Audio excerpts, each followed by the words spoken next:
Chipotle every day, baby. Day 1,226. Sister's birthday. I need to send her a video. Today. Yeah. Pro tip. If it's anybody's birthday, send them a face video of something that you love about them or a memory that you share, just something special that can make their day just that much better. You know, I really do appreciate when people reach out to me and just say happy birthday and stuff.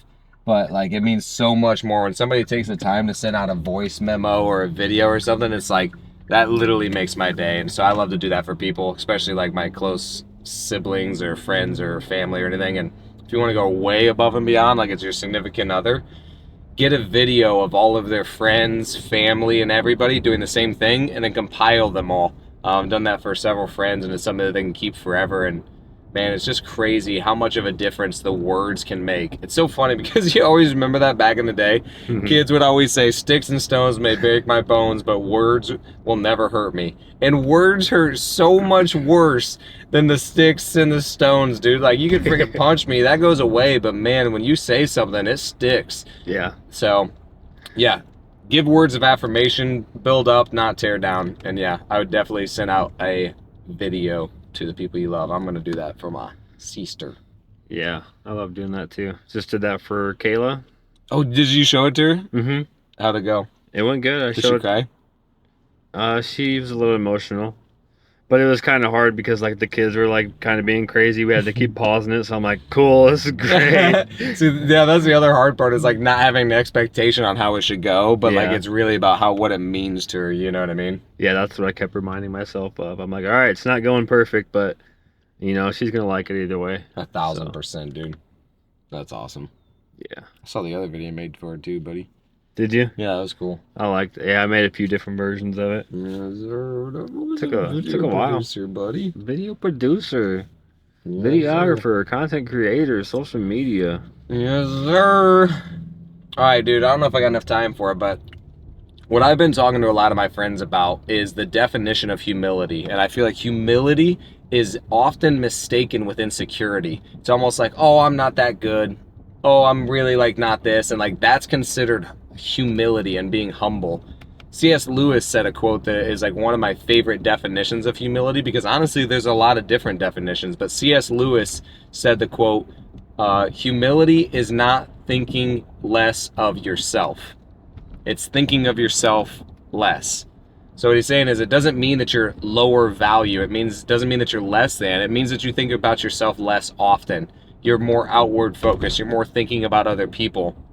But what I've seen is people often mistake it for thinking of yourself as less than what you are, of lower than what you actually can accomplish. And it kind of like gets into this insecurity thing that you're not good enough. And I just 1,000% disagree with that. To me, my definition of humility is a lot different. The way that I am and the way that I feel about humility is going to sound really crazy to people, but it's that I know who I am and I know the gifts that I've been given and I know that where they came from. And so I know that it makes me great. And so here's the craziest part though. Because I know that, I also know that you're great.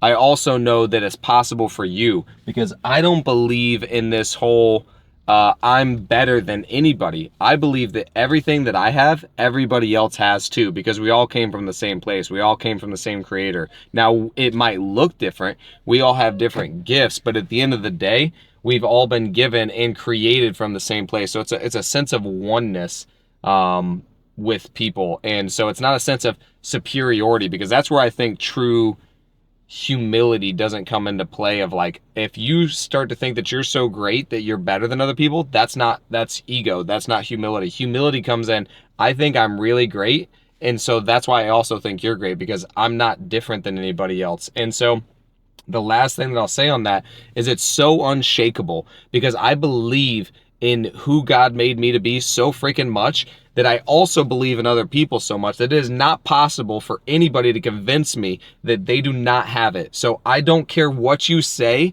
and what your excuse is and what you believe you have or don't have. That's how strong my belief is in other people, is you cannot say anything that would make me be like, oh, well, I guess you just can't do it, or it's not possible for you. That's why I will hold you to an expectation, because I know what you can do.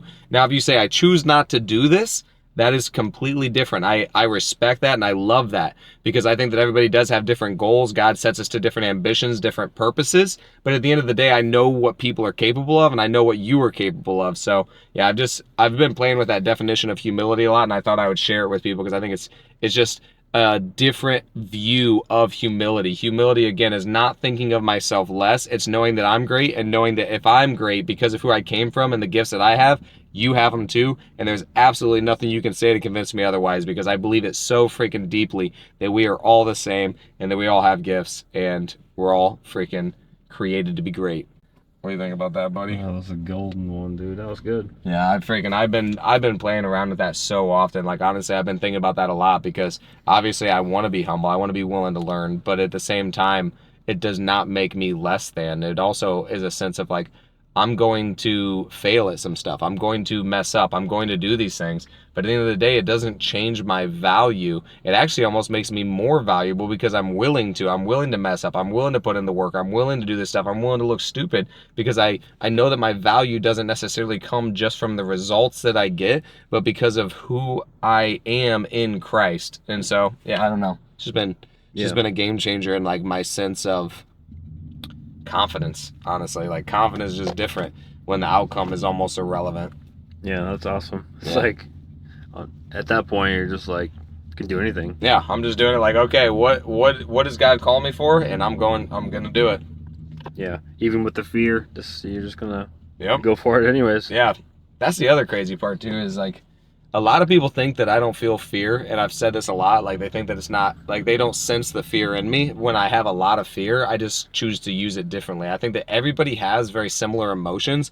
It's just the way that we choose to express those emotions look differently. But I feel fear, but instead of like running away and not doing something and looking timid, I just freaking run to the fear. I'm like, okay, I'm freaking scared. Like, I legitimately am scared a lot of times, and I'm like, all right, I'm really scared. I don't want to show my emotion. Like, even today, like, you know, we were praying this morning. I was honestly, it's weird to me, but I was like kind of nervous to pray with all you guys. I'm like, oh, I don't know how everybody's going to feel about it. I don't know if everybody's believers here and stuff. But I'm like, this is what I'm called to do. I'm going to pray. Yeah. And so just like following that intuition and following that voice that God has, like he's basically speaking to me. And then I've been kind of like feeling like I just suppress it, based on like almost wanting to make other people feel good and stuff, and based on fear. But fear is not from God. Like, God did not put that fear in us. Fear comes from, I believe, the devil. And so I have to remind myself of that too, of like, fear's not real. Danger's real, but fear's not real. I heard that on a reel yesterday, and that was freaking one of the best things I ever heard. So yeah. Yeah, you just reminded me. It's like being like unapologetically yourself. Mm-hmm.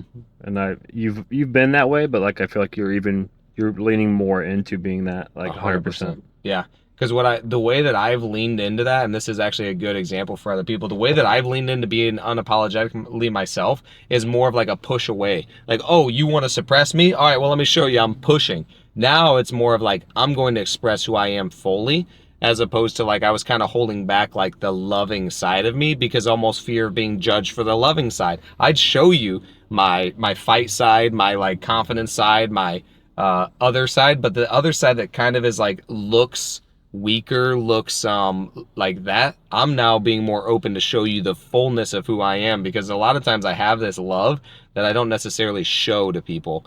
And I'm being more open to that too. And I was actually just talking to multiple different people about this, but I feel like when I get into a relationship, I turn off that a little bit, because I want to set boundaries, because I don't want to get too close to other women or have conversations, or I don't want them to feel like I disrespected them. So what that does is I start to change who I am, or not who I am, but how I show up. And so I suppress certain feelings. And if I suppress it with other people who I have no intentions of doing anything bad with, it also makes me suppress it with other men or other things too. So I'm suppressing it with women in order to make sure that I'm keeping that boundary and protecting the relationship. But also, again, it is changing how I show up in general. Yeah. So I've noticed that. Mm-hmm. I'm learning, dude. Yeah, we all are. Yep. Learning, baby. We learning. All right, I'm gonna go see if your freaking stuff's ready, buddy. Don't you worry. All right. We had to make a pit stop, to Chipotle and get some Chipotle, just like every day. We have to get our nutrition in, and Chipotle is the spot. Yeah, dude. What'd you get? What'd you get at Chipotle today?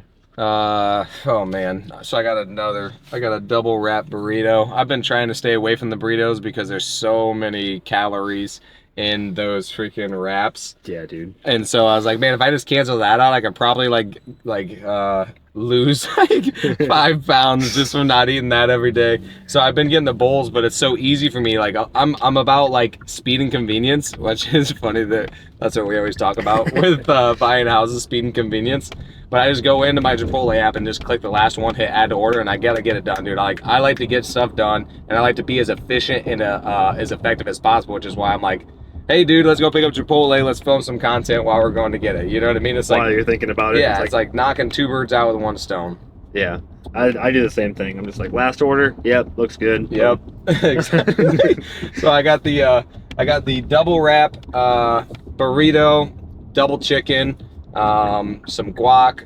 Always get double rice, double black bean, and then I do tomato, corn salsa. I've been staying away from like the cheese and the sour cream and all the dairy products and stuff. Like, not that I'm against dairy, it's just like, again, trying to keep it as healthy as possible. So, yeah, that's what I usually get. Yeah, so I decided to keep the Camry because, man, that thing is so freaking cool. I love it so much. And my interest rate, so I did pay cash for this one, so I bought this one cash because I didn't really want to have another payment, and the interest rates were like at I think they were talking like 8%. I'm like, dude, I'm not paying 8%. And especially when I got the money in the bank. I don't know, I don't like it. That's like the lowest they had to offer? Yeah. Wow. So I was like, dude, I'm not paying 8%. So then I was like, well, my Camry is at 2.79%, and then I'm paying like $350 a month or something on that. And then I was gonna sell it because I'm paying insurance and all that stuff, registration for both. But then now just like having 2 vehicles is so nice, especially if I do go down to Florida again, then I could have a car whenever I come up. And then like I think about it, I'm like, okay, if I go down to Florida or come back here, I have to Turo every time or get a rental. And by the time I do that, I would have just made my payment, and then I would have been paying the same amount. Yeah. So I might as well just keep the car itself. And I love that thing so much. I've had it since it was new. It's a nice car. I like the looks of it. And if I ever go out of town and I'm going on a longer trip, I can just take that one because it gets 40 miles per gallon. This thing gets like 15, 16 miles per gallon. So to me, it just makes more sense to keep my baby, keep both babies. I got Midnight and then I got Bright White. There you go, buddy. Might as well. Yep, might as well, dude. There's that baby. Right there. Come on, man. How can I get rid of that? You can, buddy. Can't get rid of it. Well, I could, but I'm not going to. I think it makes more sense to keep it, honestly. Yeah. But we'll see. I might change my mind too. I was gonna sell it, and then I changed my mind on that. So I'm open. If somebody wanted to offer me like 50 G's for it, I'd probably do it. No, I'm just kidding. For the Camry? Okay. Yeah. All right, dude. I'll do it. None. I might even sub to it at that. Heck yeah. Chipotle time.